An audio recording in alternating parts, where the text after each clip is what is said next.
তাইলে গেল কই? এত বড় শহরে ওরা আমরা কেমনে খুঁজে বাই করুম? খুঁজা বাইর করা ছাড়া তো আমারও আর কোনো উপায় নেই সালমা। চলো খুঁজতে যাই, আল্লাহ যদি ভাগ্যে মিলাই দেয়।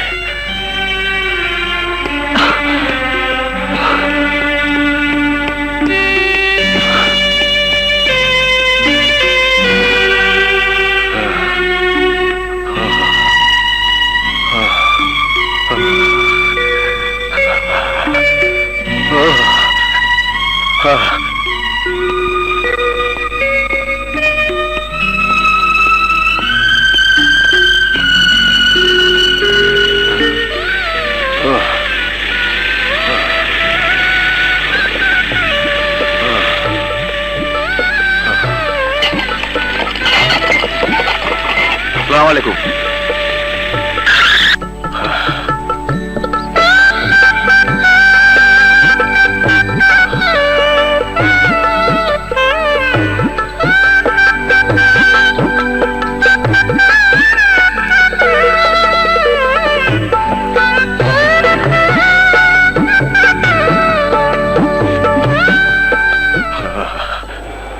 জলে তো তোমার শরীরটা পুড়ে যেতেছে।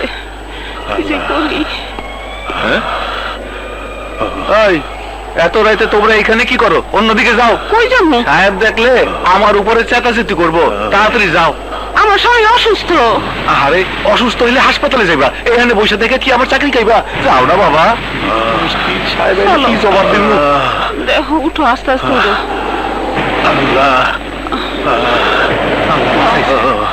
যাই।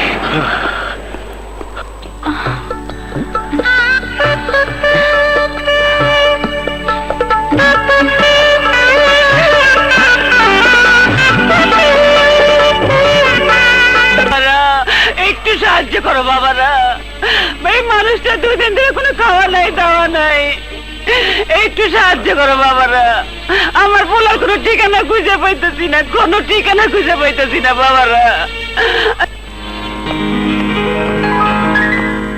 পলাশ, তুমি আমার সঙ্গে চলো। আমি এয়ারপোর্টে যাবার আগে তোমাকে অফিসে নিয়ে গিয়ে সবকিছু বুঝিয়ে দিতে চাই। এত তাড়াতাড়ি এসবের কি প্রয়োজন? আপনি বিদেশ থেকে ফিরে আসুন, তারপর না হয়।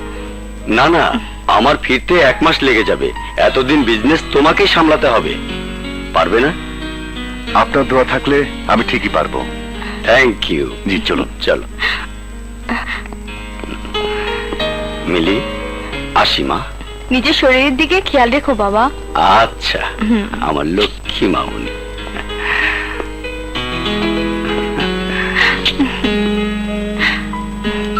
বাই বাবা। বাই। খোদা হাফেজ। আসসালামু আলাইকুম স্যার। বাবারা, একটু দয়া করেন বাবারা, বাঁচান বাবা, একটু দয়া করেন বাবা, একটু ওষুধের ব্যবস্থা করে দেন বাবা।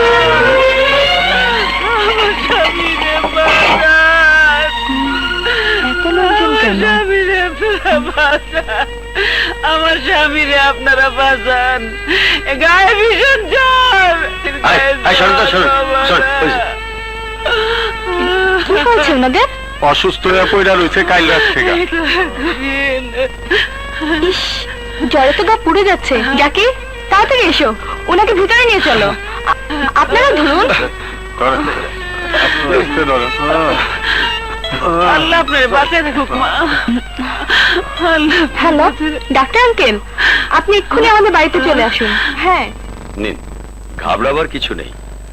কয়েকদিন অনিদ্রা অনাহারে থেকে ওনার শরীর অসুস্থ হয়ে পড়েছে, ঠিক হয়ে যাবে। আচ্ছা, আমি আসি। আব্দুল, জি আপামনি। এই ওষুধগুলো নিয়ে এসো। আচ্ছা।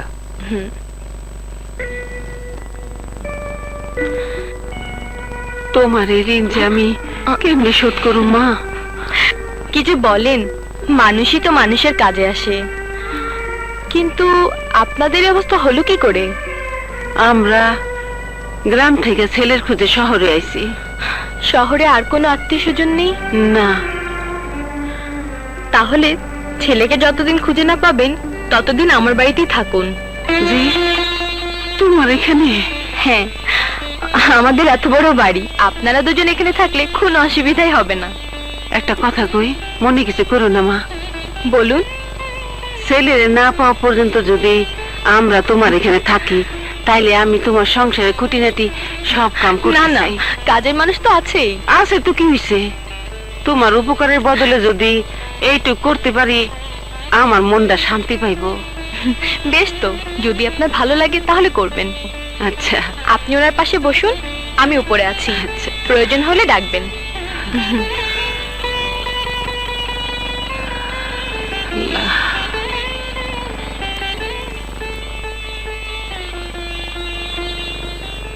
ঠিক আছে শিকদার সাহেব, কোনো সমস্যা নেই। শিমুল সাহেব আপনার সাথে দেখা করবেন, আমি ওনাকে বলে দিচ্ছি। Okay bye. ওনাদের কোনো খোঁজ পেলে? সমস্ত শহর তন্ন তন্ন করে খুঁজেছি, কিন্তু কোথাও পাইনি। তোমার ভাইয়ের বাসায় খোঁজ নিয়েছো? এমনও তো হতে পারে ওনারা সেখানেই আছেন। কোথায় যাচ্ছ? ভাইয়ার ওখানে।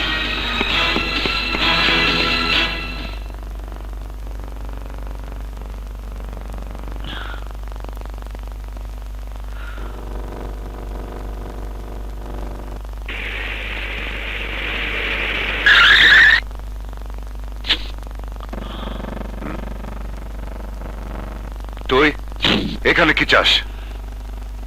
তোমার কাছে কিছুই চাইতে আসেনি, শুধু জানতে এসেছি বাবা আর মা তোমার কাছে এসেছে কিনা। বাবা মা?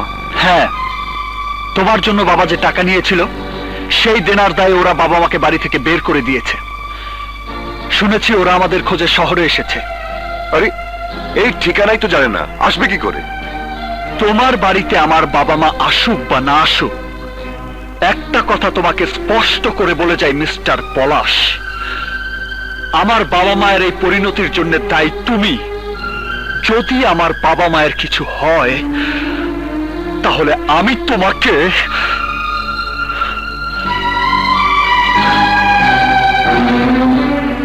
কি ব্যাপার মিলি, পলাশ আসছে না কেন? আসবে আসবে, এখনই চলে আসবে।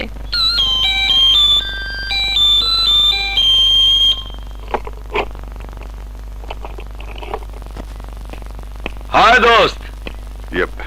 Hi friends. এসেছে রাজপুত্র। বিয়ে করে আমাদের ভুলেই গেলি? আরে কি যে বলিস, তোদের এত তাড়াতাড়ি ভুলে যাব? আব্দুল, আব্দুল,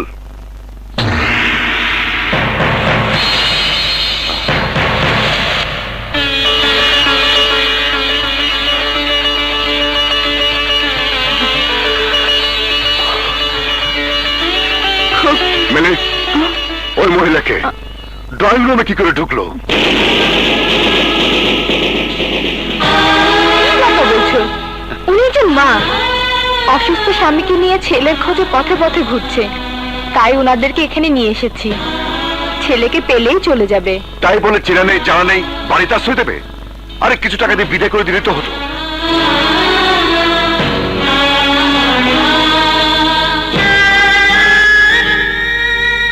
ওনারা মানুষের করুণা চান না, সাহায্যের হাত চান। কাজের বিনিময়ে আমার বাড়িতে থাকতে রাজি হয়েছেন। মা, আপনি ভিতরে যান তো, ওনাদের জন্য চা নাস্তা তৈরি আছে, আপনি নিয়ে আসুন। মিলি, পলাশ ঠিকই বলেছে, এভাবে অপরিচিত লোকদের বাসায় জায়গা দেওয়া। পরে দেখবেন বাড়ির সবকিছু নিয়ে পালিয়ে যাবে। পৃথিবীর সবাইকে একরকম ভাবা উচিত নয় আলতাফ ভাই। মানুষ যদি মানুষের বিপদে এগিয়ে না আসে, তাহলে কে আসবে? তোমরা থাকো, আমি আসছি।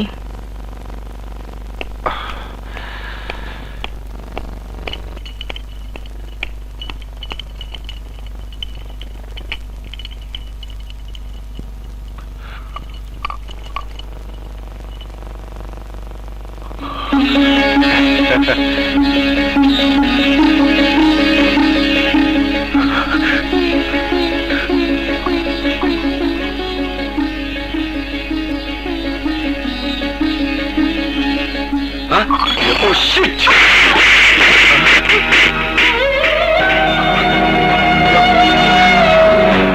বাবা, মাফ করে দেন বাবা, আমি দেখি নাই বাবা, আমাকে মাফ করে দেন বাবা, মাফ করে দেন, আমি দেখি নাই বাবা।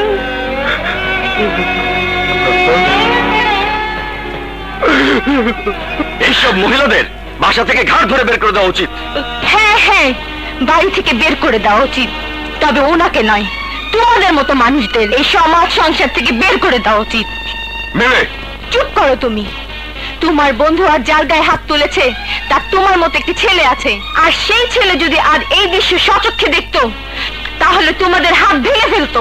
না গো মা, না, আজকাল আর এমন ছেলে জন্ম নেয় না, জন্ম নেয় না গো মা, জন্ম নেয় না। পলাশ, এই ধরনের বন্ধুদের সাথে তোমার কোনো সম্পর্ক থাকুক তা আমি চাই না।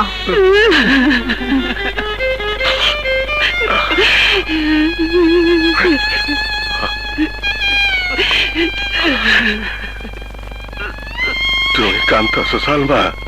না না, চোখে কি জানি এটা পড়ছে। তোমার লগে এতটা বছর সংসার করতেছি সালমা, কোনটা তোমার চোখের পানি বা আমার বুঝতে অসুবিধা হয় না? কি কইতেছো তুমি? আমি কান্দুম কেন? তোমার গায়ে হাত তুলছে তোমার ছেলের বন্ধু, আমি নিজের চোখে সে দৃশ্য দেখছি। তোমার গায়ে হাত তোলার পরও তোমার ছেলে চুপচাপ দাঁড়ায় দেখলো, বিন্দু মাত্র প্রতিবাদ করলো না। প্রতিবাদ করলো তোমার ছেলের বউ। ছেলের বউ? আমারে পলাশের বন্ধু চর মারছে, তাতে আমার কোনো দুঃখ নাই, কিন্তু সন্তান হয়ে পলাশ আমার চিন্তা অস্বীকার করছে।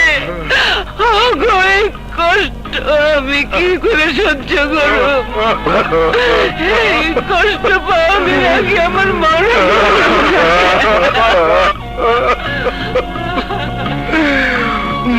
হয় না শিমুলের লাগা, তোমার ছোট ছেলে শিমুলের লাগা তোমার আমার বাইরে থাকতে হবে সালমা।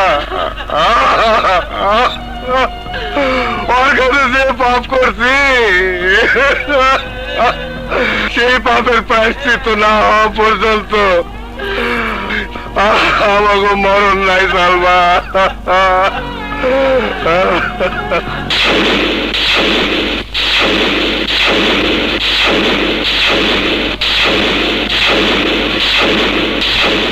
কবে থেকে? 2-3 দিন ধরে, কিন্তু আমি ওনাদের পরিচয় জানতাম না। তো এক্ষুনি শিমুলকে নিয়ে চলে আয়। আসছি, আমরা এক্ষুনি আসছি। শিমুল!